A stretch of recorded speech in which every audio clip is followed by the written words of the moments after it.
Meanwhile, Nigeria, really, it's going to be a tough game against Sudan, who looked to be in control in the early game today. And then they kind of lost their focus late on against Congo, who really showed some tenacity, really stuck to it, and got the result. Nearly stole a victory. They were unlucky not to win with an unfortunate handball at the end.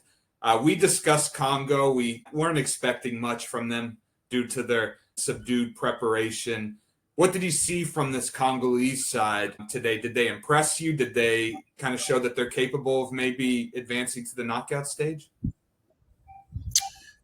I want to give them credit for sure, but I also think that the Sudanese really let this opportunity slip.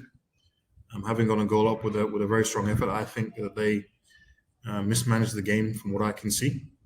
I think the Congolese took advantage of that, maybe a little bit of complacency on the Sudanese side, and the fact that they managed to get that equalizer, and then, as you said, they were unfortunate not to claim the winner.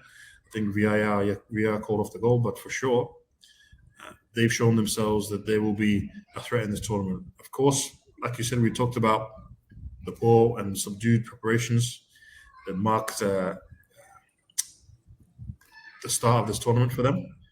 But I think the fact that they went a goal down, they almost just thought, well, there's nothing else for us to lose. Let's just go out and try to play with the free spirit, which they did. The shackles were released a little bit. And because they know, both teams knew, Congo and Sudan knew that this is the game where they should get their points from if they're going to get 3 points. So, because having to face Senegal and Nigeria. So both teams went at it.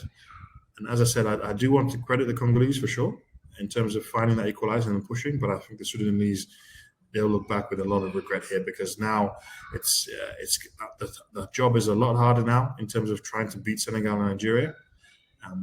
And it would have been a lot easier, the job, if they already had 3 points in the bank. To go with 1 point for those two games is tough. It's not unmanageable for them, but it's just going to be a lot tougher. And I agree with what you say in terms of, yes, we want to credit the Congolese, but for sure, Sudan will also be holding their heads to say, we dropped that one.